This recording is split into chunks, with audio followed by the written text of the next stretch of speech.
La Inquisición lo usaba en silencio. Nadie hablaba de él, porque quien lo sufría no sobrevivía para contarlo. Pero hubo un horror aún más silencioso, un terror que se gestó entre los muros de un palacio, perpetrado no por verdugos anónimos o jueces implacables, sino por la mano enguantada de la máxima autoridad. Un rey Yan, un monarca que lo tenía todo en poder ilimitado, riqueza inmensurable, la lealtad o el miedo de su pueblo, hasta que la locura se apoderó de su mente, y en ese abismo de desvarío, decidió purgar a sangre y fuego a toda su corte, a aquellos que un día juraron protegerlo. Lo que pocos sabían, y que la historia oficial ha intentado borrar, es que la primera orden de ejecución no fue por una traición palpable, ni por un complot desvelado. No, la chispa de este infierno real se encendió cuando el rey,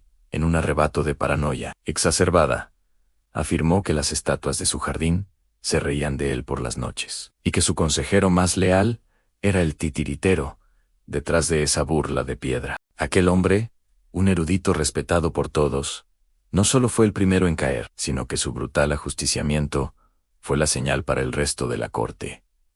La cordura de su monarca se había desvanecido por completo, y con ella cualquier esperanza de seguridad o justicia dentro de los muros del palacio. El monarca en cuestión era el rey Tiamond y de Eldoria, un reino floreciente y próspero, bendecido con vastos recursos y una posición estratégica inigualable. Al ascender al trono, un joven Tiamond había sido aclamado como un líder visionario. Su reinado se caracterizó inicialmente por la estabilidad y una expansión cultural sin precedentes. Era conocido por su inteligencia aguda, su interés en las artes y las ciencias, y una elocuencia que cautivaba a sus súbditos y diplomáticos por igual. Lejos de ser un tirano, su personalidad se inclinaba hacia la justicia y la mesura, lo que le había ganado la lealtad inquebrantable de su corte y el amor de su pueblo. Pero incluso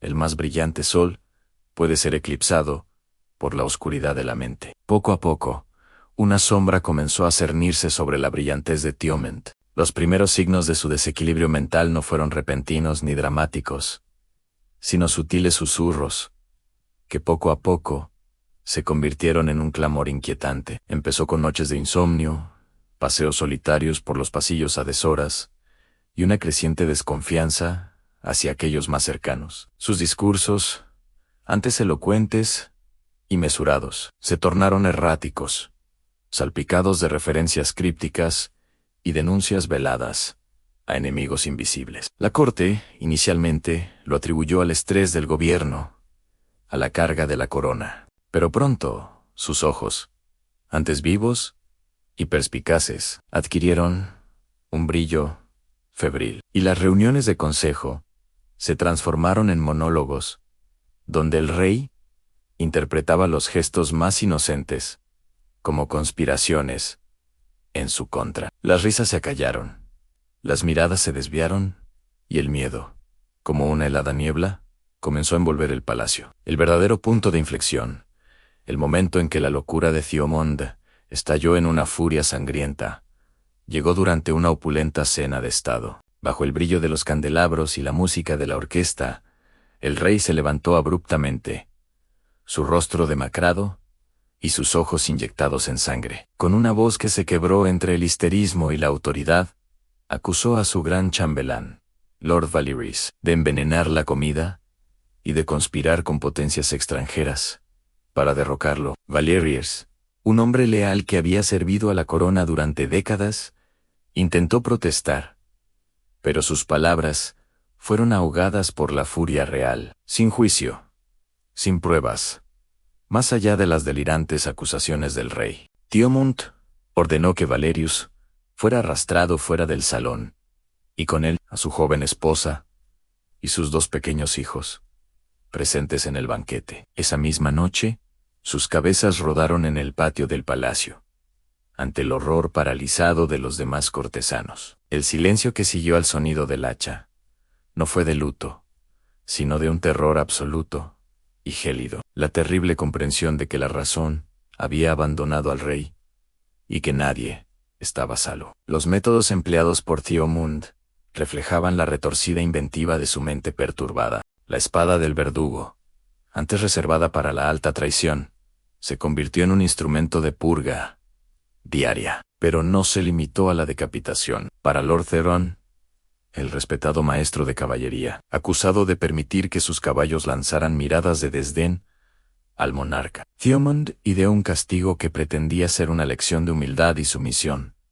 Fue desollado vivo en la plaza principal, su piel exhibida en la puerta de la ciudad, como advertencia. La marquesa Lisandra, por su parte, una dama de compañía, que osó corregir un error gramatical del rey, fue condenada a la jaula de cuervos, una estructura de hierro, donde fue encerrada y suspendida de las almenas del castillo, expuesta a la intemperie y a las aves carroñeras, hasta que solo quedaron sus huesos roídos. Cada castigo era una macabra creación, diseñada para infundir un pavor inquebrantable, no solo en la víctima, sino en todos los que presenciaban el lento desmoronamiento de la humanidad bajo el yugo de la locura real. El palacio se había transformado en un matadero silencioso, y los susurros de los cortesanos ya no hablaban de conspiraciones, sino de horribles predicciones sobre quién sería el próximo en sentir la crueldad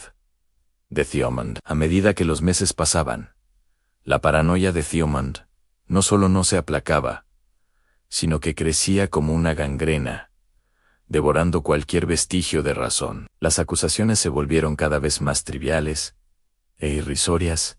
Un mayor redomo, ejecutado por servir el vino en la copa equivocada. Una criada por un supuesto mal de ojo. Un capitán de la guardia, por el simple hecho de haber estornudado durante una procesión real. Nadie estaba a salvo, ni los más leales, ni los más insignificantes. El palacio se convirtió en un nido de víboras, donde la desconfianza mutua superaba el miedo al propio rey. Los cortesanos, aterrorizados, no hablaban entre sí, más allá de lo estrictamente necesario, temiendo que una palabra malinterpretada o un gesto involuntario pudiera ser su sentencia de muerte. Las habitaciones se llenaron de espías imaginarios, cada sombra una amenaza, cada susurro una conspiración. El ambiente se volvió denso, pesado, impregnado del hedor de la muerte inminente y la constante espera de la guillotina invisible que pendía sobre cada cabeza. Fuera de los muros del palacio,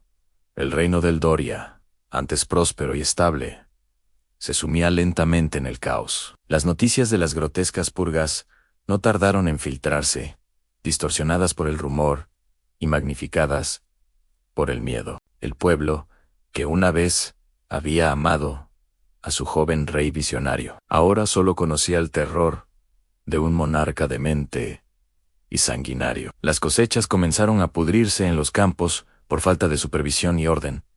El comercio se paralizó ante la inseguridad de los caminos y la arbitrariedad real, y las ciudades, antes bulliciosas, se volvieron sombras de su antiguo esplendor. Surgieron pequeños levantamientos en las provincias más lejanas, sofocados brutalmente por las fuerzas leales al rey, que, si bien temían a Thiaumund, preferían la lealtad al rey antes que la ira del monarca. No hubo una gran revuelta popular, solo un lamento generalizado, una parálisis colectiva nacida de la inercia del terror, la desorganización y la aplastante maquinaria de represión que el miedo del rey había creado. La esperanza de una intervención externa languidecía, pues ningún reino vecino quería provocar la ira de un rey tan impredecible. El fin del reinado de Thiaumund no fue provocado por una audaz revuelta, ni por el asesinato urdido en las sombras de su propia corte. La historia de su tiranía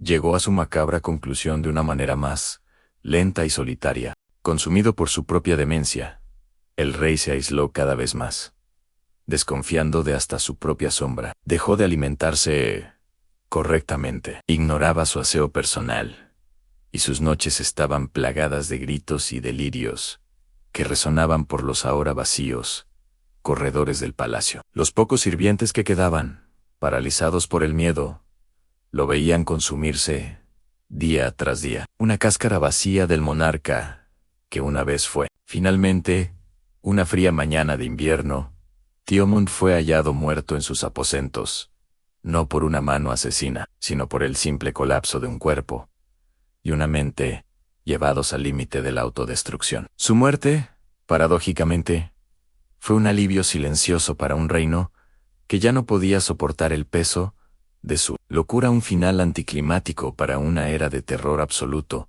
que dejó a Eldoria devastada, con una población diezmada y una cicatriz imborrable en su historia, testimonio de lo que ocurre cuando el poder ilimitado se encuentra con una mente quebrada. Estas historias de reyes que se vuelven monstruos parecen lejanas, encerradas en polvorientos anales y leyendas olvidadas. Pero la caída de Theomund, y no es solo un relato de demencia y sangre, es un eco constante y perturbador de lo que sucede cuando el poder absoluto se desvincula de la razón y la empatía. Nos obliga a mirar de frente los abismos de la naturaleza humana, a reconocer la fragilidad de la mente incluso en los líderes más prometedores, y a cuestionar la verdadera seguridad que puede ofrecer una estructura donde la voluntad de uno solo es ley. La historia de Eldoria es un sombrío recordatorio de que la locura no siempre tiene el rostro de un espíritu errante. A veces viste una corona, y sus consecuencias pueden ser tan devastadoras como cualquier plaga o guerra. Es un testimonio silente de cómo el miedo puede paralizar a una sociedad entera, y cómo la memoria colectiva, por muy dolorosa que sea, es la única salvaguarda contra la repetición de tales horrores. Nos enseña que la tiranía, en su esencia más pura, es la aniquilación de la humanidad, tanto en el tirano como en sus víctimas.